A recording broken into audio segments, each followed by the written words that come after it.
Mga ka-confess, bago natin simulan ng wild at nakakapanabik na kwento ngayong araw, nais ko muna kayong imbitahan na mag-subscribe sa YouTube channel ng Tagalog Wild Confession. Dito, hatid namin ang may init, mabibigat at makabuluhang mga kwentong siguradong tatama sa damdamin. Paalala lang po, ang lahat ng kwentong maririnig ninyo ay pawang katang-isip lamang at ginawa para magbigay aliw at aral. Anumang pagkakatulad sa tunay na tao o pangyayari ay hindi sinasadya.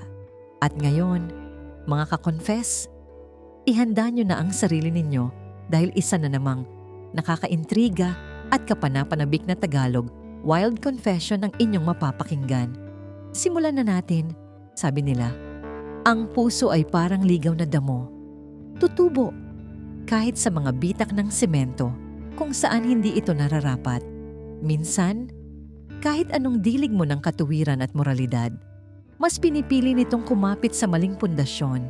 Mahirap ipaliwanag ang bigat ng lihim na kinikimkim ko, lalo na't ang taong naging sandigan ko ay siya ring sisira sa katahimikan ng buhay ko. Handa na ba kayong makinig sa isang kwentong puno ng pagsisisi, pagnanasa, at masalimuot na pag-ibig? Dear Ate J, itago mo na lamang ako sa pangalang Zarina. Nagsimula ang lahat sa isang maulan na hapon sa lungsod ng Tagaytay. 23 anyos ako noon, bagong graduate at naghahanap pa ng direksyon sa buhay. Ang tanging matatag na bagay sa mundo ko ay ang pagkakaibigan namin ni Cheska. Magkabata kami, mula elementarya hanggang kolehiyo sa Maynila, ay hindi kami naghiwalay. Kaya naman nang magpasya ang pamilya niya na doon na muna tumuloy sa rest house nila sa Tagaytay para magbakasyon ng matagal, isinama niya ako. Ja, sige na, para naman makapag-isip-isip ka rin bago ka sumabak sa corporate world. Pangungulit ni Cheska habang nag-iimpake kami sa apartment namin. Nakakahiya naman sa parents mo, Ches. Baka isipin nila ay palamunin mo ako doon? Biro ko, habang tinutulungan siyang itupi ang mga damit. Ano ka ba? Kilala ka na ni na Mommy Eliza at Daddy Renato. Para ka na nilang anak. Saka, wala naman si Mommy doon. Sa unang 2 linggo, may business trip siya sa Singapore. Kami lang ni Daddy ang nandoon.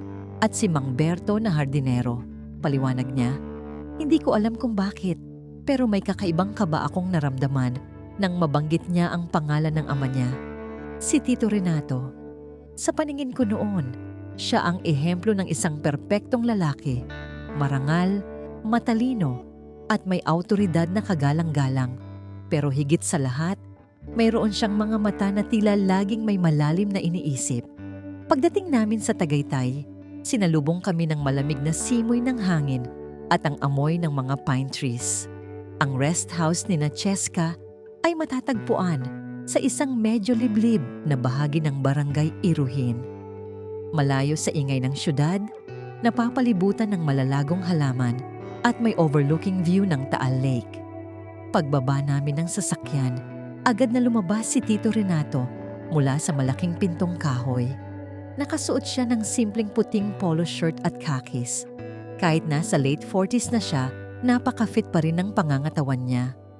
Welcome back, Cheska. At syempre, Zarina, mabuti at nakasama ka. Nakangiting bati niya. Ang boses niya ay malalim at baritono, yung tipong nakakakalma, pero nakakapang-abot din ng kaba. Salamat po, Tito. Pasensya na po sa istorbo. Tugon ko habang nagmamano. Nako, walang istorbo. Mas masaya ang bahay kapag may mga kabataan, sabi niya. At saglit na tumagal ang tingin niya sa akin bago siya tumalikod para tulungan ang driver nilang si Kuya Jojo sa mga bagahe namin. Naging mabilis ang mga unang araw namin doon.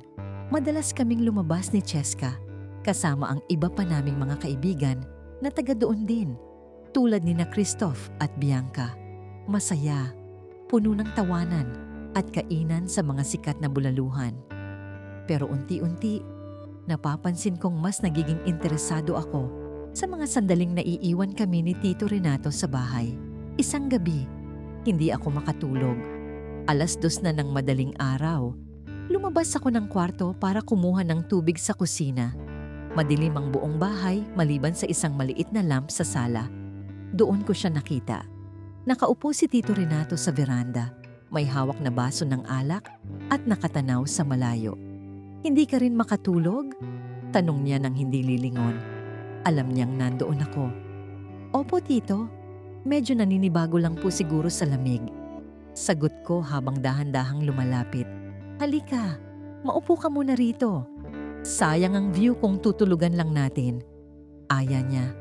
Umupo ako sa tapat niyang upuan. Ang tanging maririnig ay ang huni ng mga kuliglig at ang mahinang kalansing ng yelo sa baso niya. Sa liwanag ng buwan, mas lalong naging matingkad ang mga guhit sa kanyang mukha.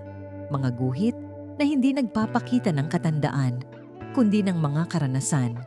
"Kumusta ang plano mo pagkatapos nito, Jarina? May kumpanya ka na bang pinupuntahan?" Tanong niya. Ang tingin ay nakapako pa rin sa akin. "Nag-a-apply pa lang po, Tito. Medyo nakaka-pressure din po kasi." Pag-amin ko. "Huwag kang magmadali. Ang buhay ay hindi karera. Minsan, ang pinakamagandang direksyon ay iyong hindi mo pinagplanuhan." Makahulugang sabi niya. Tumingin siya ng diretso sa aking mga mata. At sa sandaling iyon, parang may kung anong kuryenteng gumapang sa balat ko. Hindi ko alam kung bakit, pero bigla akong nakaramdam ng pagkailang na may kasamang kakaibang atraksyon. Siya ang ama ng matalik kong kaibigan, pero bakit parang iba ang nararamdaman ko? Nang sumunod na linggo, nagkaroon ng biglaang lakad si Cheska. Pinatawag siya ng dati naming professor sa Maynila para sa isang urgent na dokumento na kailangang ayusin para sa board exam niya. Napilitan siyang bumaba ng Manila at maiiwan ako sa Tagaytay nang mag-isa kasama si Tito Renato. Dahil si Tita Eliza ay wala pa rin. "Ja, okay lang ba? Babalik din ako bukas ng hapon. Si Nanay Saling naman ay nandoon sa kabilang bahay kung may kailangan ka." Bilin ni Cheska bago sumakay ng bus. "Oo naman. Sige na, ingat ka." Sagot ko. Pilit na itinatago ang kaba. Noong hapong yon, bumuhos ang malakas na ulan. Tipikal na hapon sa Tagaytay na bigla na lang nagdidilim.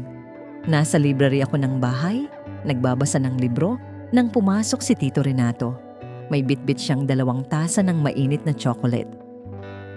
"Para uminit ang pakiramdam mo," sabi niya habang iniaabot ang isa sa akin. "Salamat po."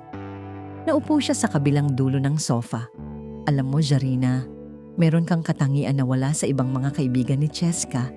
Tahimik ka, pero malalim. Nakikita ko sa mga mata mo na marami kang gustong sabihin, pero pinipigilan mo lang." Napalunok ako. Bakit parang nababasa niya ang laman ng isip ko? "Ganun po ba ako kadaling basahin, Tito?" Bahagya siyang natawa. "Hindi naman. Siguro dahil matagal na rin akong nagmamasid sa mga tao. At ikaw ang pinaka-interesante sa lahat." Dahan-dahan siyang lumapit sa akin.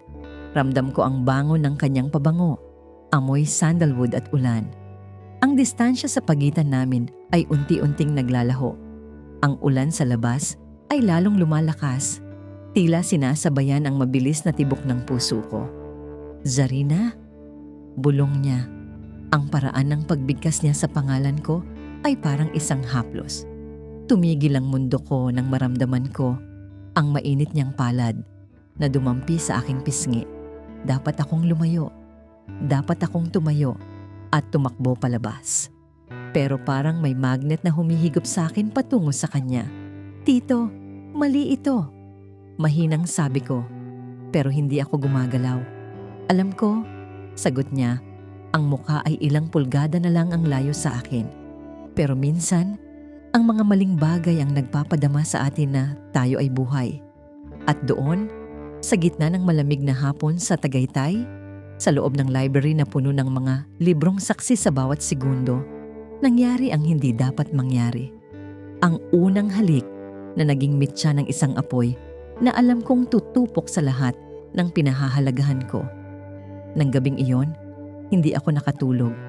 Habang nakahiga sa kama, paulit-ulit na bumabalik sa isip ko ang bawat haplos, ang bawat bulong ni Tito Renato. Ang bigat sa dibdib ko ay hindi maipaliwanag. Pakiramdam ko ay trinaydor ko si Cheska, ang pinakamatalik kong kaibigan na parang kapatid ko na. Kinabukasan, maagang nagising ang bahay. Pero ang atmosfera ay nag-iba. Hindi na ito ang tahimik at payapang bakasyunan. Bawat tinginan namin ni Tito Renato sa hapagkainan ay may dalang kuryente at panganib. Jarina, gusto mo bang sumama sa akin sa palengke sa Alfonso? May bibilhin lang akong ilang sangkap para sa hapunan mamaya. Aya ni Tito Renato habang nagkakape. Sige po tito, sagot ko, hindi makatingin ng diretso sa kanya. Habang nasa sasakyan, tahimik lang kami. Pero ang katahimikan ay hindi nakakailang, kundi puno ng tensyon. Nang makarating kami sa isang liblib na bahagi ng daan na may magandang view ng bundok, itinigil niya ang sasakyan. Bakit po tayo huminto? Tanong ko. Hinarap niya ako. Jarina, tungkol sa nangyari kahapon, ayaw kong isipin mo na pinagsamantalahan ko ang pagkakataon. Gusto ko lang malaman mo na totoo ang naramdaman ko. Pero tito, si Cheska, si Tita Eliza, paano sila? Tanong ko. Nagsisimula ng mangilid ang luha sa mga mata ko. Hinawakan niya ang mga kamay ko. Alam ko ang mga komplikasyon. Pero sa sandaling ito, ayaw ko munang isipin ang mundo. Gusto ko lang ay ikaw. Hindi ko alam kung saan kinuha ang lakas ng loob. Pero sa halip na tumanggi, mas lalo akong lumapit sa kanya. Ang kasalanan ay parang isang matamis na lason. Alam mong nakamamatay, pero hindi mo mapigilang tikman ng paulit-ulit. Pagbalik namin sa bahay, nandoon na si Cheska. Masaya siyang nagkukwento tungkol sa nangyari sa Manila. Ja, buti nakabalik na ako. Na-miss kita. Yakap niya sa akin. Sa bawat yakap ni Cheska, parang may kutsilyong sumasaksak sa konsensya ko. Paano ko nagagawang yakapin ang kaibigan ko habang ang labi ko ay may bakas pa ng halik ng kanyang ama? Oh, kumusta ang pamamalengke niyo ni Daddy? Tanong ni Cheska habang tinitingnan ang mga supot na dala namin. Ayos naman anak, marami kaming nabiling sariwang gulay. Sagot ni Tito Renato ng napaka-natural na tila walang anumang nangyari. Ang galing niyang magtago, ang galing niyang magpanggap. At ako, heto, unti-unting nilalamon ng sarili kong kasinungalingan. Lumipas ang mga araw at ang lihim na relasyon namin ni Tito Renato ay lalong lumalim. Tuwing gabi, kapag tulog na si Cheska, nagtatagpo kami sa garden o kaya naman ay sa library. Bawat sandali ay puno ng takot na baka may makakita, pero ang takot na yon ang lalong nagpapasidhi sa nararamdaman namin. Isang gabi, habang nag-uusap kami sa gilid ng pool, biglang bumukas ang ilaw sa veranda. Mabilis kaming naglayo. Si Cheska pala, mukhang kukuha lang ng tubig. Daddy, Ja, anong ginagawa niyo dito ng ganitong oras? Tanong ni Cheska. Naniningkit ang mga mata dahil sa antok at pagtataka. Tumibok ng mabilis ang puso ko. Ito na ba yon? Mahuhuli na ba kami? Uminit kasi sa loob anak. Nagpapahangin lang kami ni Jarina habang pinag-uusapan ang tungkol sa mga job opportunities niya. Mabilis na palusot ni Tito Renato. Ganun ba? Sige, pasok na kayo pagkatapos. Malamig na ang hamog. Sabi ni Cheska bago muling bumalik sa loob. Nakahinga ako ng malalim. Pero alam ko na hindi habang buhay ay magiging ganito kami katalas sa pagtatago. Dumating ang araw na kailangang bumalik ni Tita Eliza mula sa Singapore. Ang tensyon sa bahay ay lalong tumindi. Si Tita Eliza ay isang dominanteng babae, matalino at napaka-observant. Sa unang gabi pa lang ng hapunan, naramdaman ko na ang mga tingin niya sa akin. Jarina, parang namumutla ka yata. Hindi ka ba hiyang sa hangin dito sa Tagaytay? Tanong ni Tita Eliza habang hinihiwa ang steak niya. Medyo napapagod lang po siguro sa pag-a-apply online, tita. Sagot ko. O baka naman may ibang gumugulo sa isip mo. Dagdag pa niya, ang mga mata ay tila sinusuri ang bawat galaw ko. Tumingin ako kay Tito Renato, pero abala siya sa pagkain, hindi nagpapakita ng anumang emosyon. Doon ko napagtanto na sa larong ito, ako ang mas talo. Ako ang bisita, ako ang kaibigan, at ako ang sumisira sa pamilyang nagbukas ng pinto para sa akin. Isang hapon, habang wala ang lahat, at si Tito Renato lang at ang mga katulong ang nasa bahay, nakatanggap ako ng message mula sa kanya. Punta ka sa greenhouse, mag-usap tayo. Pumunta ako. Ang greenhouse nila ay puno ng mga rare na orchids at ferns. Doon, sinalubong niya ako ng isang mahigpit na yakap. Hindi ko na kaya ang ganito, Renato. Sabi ko, hindi ko na siya natawag na tito. Ang bigat-bigat na sa loob. Pakiramdam ko, bawat tingin ni Cheska sa akin, alam niya ang totoo. Shh! Walang nakakaalam. Magiging maayos din ang lahat. Pag-alo niya sa akin. Paano magiging maayos? May asawa ka? May anak ka na kaibigan ko? Anong kinabukasan natin dito? Hindi siya nakasagot agad. Sa halip, hinila niya ako sa isang sulok kung saan hindi kami makikita mula sa labas. At muli, sa gitna ng mga halaman at amoy ng basang lupa, hinayaan ko ang sarili kong malunod sa kanyang mga bisig. Pero hindi namin alam, sa labas ng greenhouse, may isang taong nakatayo. Isang taong hindi namin inaasahang makakakita sa amin. Narinig namin ang kalampag ng isang paso na nahulog.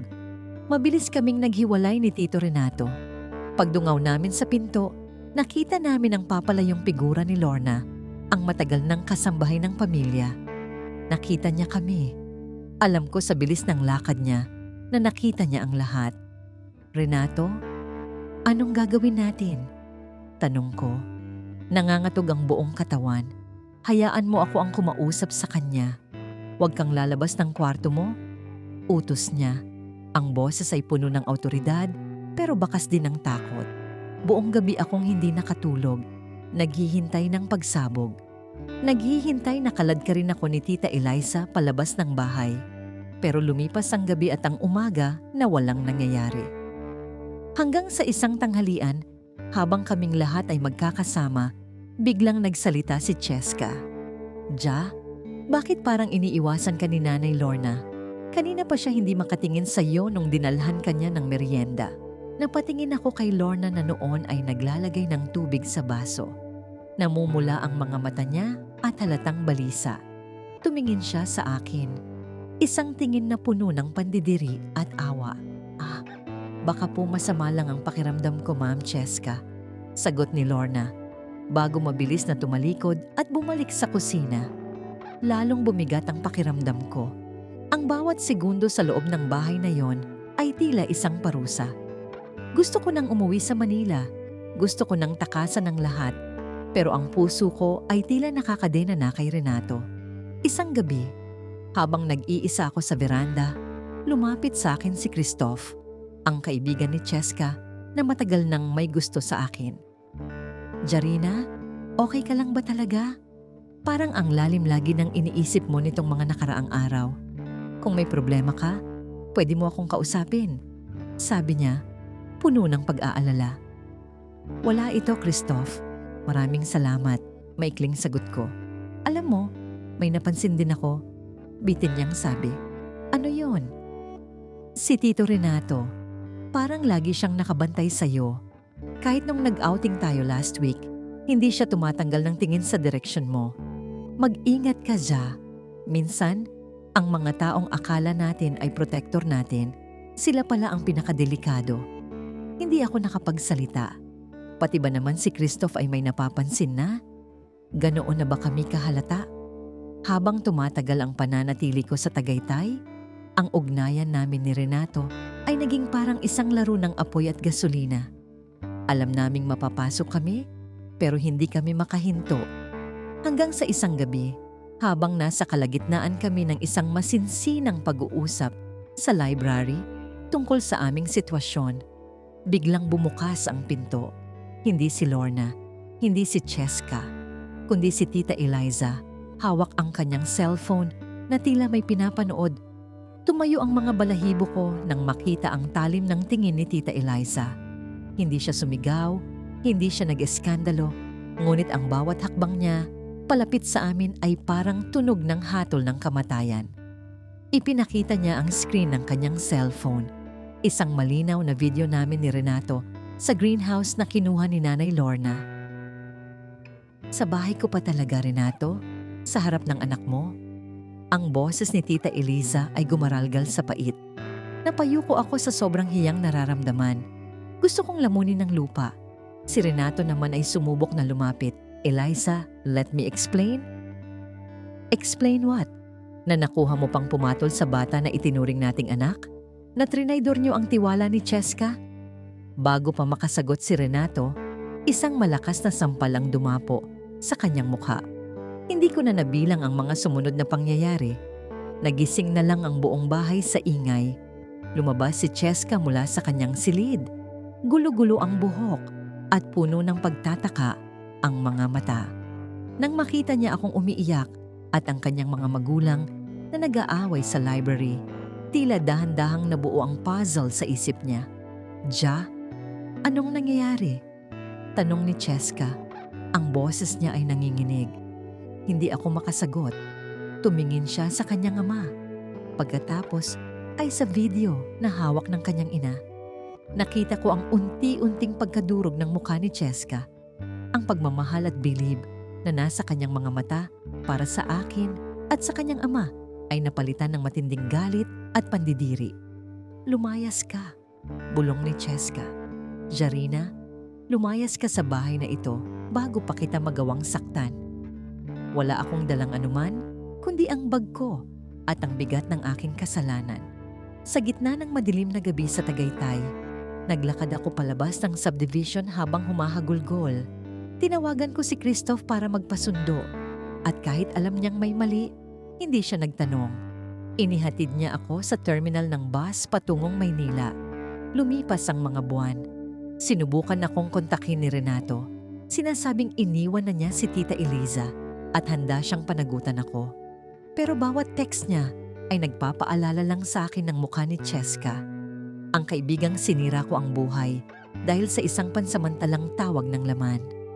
Pinutol ko ang lahat ng komunikasyon sa kanila. Ngayon, mag-isa ako rito sa Pasig. Sinusubukang buuin ang sarili ko. Pero bawat tingin ko sa salamin, hindi ko na makilala ang babaeng dati ay puno ng pangarap. Ang pag-ibig na akala ko ay magbibigay sa akin ng buhay, iyon din pala ang papatay sa aking dangal. Dala ko ang markang ito habang buhay, ang babaeng nahulog sa ama ng kanyang matalik na kaibigan at nawala ang lahat sa isang iglap. Mga ka-confess, at diyan na nagtatapos ang ating kwento. Iyan ang naging karanasan ni Jarina, isang paalala na ang bawat desisyon natin ay may katapat na pananagutan, lalo na kung ang nakataya ay ang tiwala ng mga taong nagmamahal sa atin. Maraming salamat sa inyong walang sawang pakikinig at pagsama sa amin sa emosyonal na paglalakbay na ito hanggang sa susunod nating kwentong Tagalog, Wild Confession. Sana ay may napulot kayong aral sa kabila ng bigat ng kwentong ito. Huwag niyo pong kalimutang mag-subscribe dito sa ating YouTube channel na Tagalog Wild Confession para lagi kayong updated sa ating mga bagong uploads. I-follow niyo na rin po ang aming Facebook page na Tagalog Wild Confession para sa mas marami pang updates at pakikipag-ugnayan sa ating komunidad. Muli, ako ang inyong lingkod, nagpapasalamat at nagpapaalala. Ang katotohanan, gaano man ito kapait, ay laging mas mabuti kaysa sa matamis na kasinungalingan. Hanggang sa muli, mga ka-confess, ingat po kayong lahat.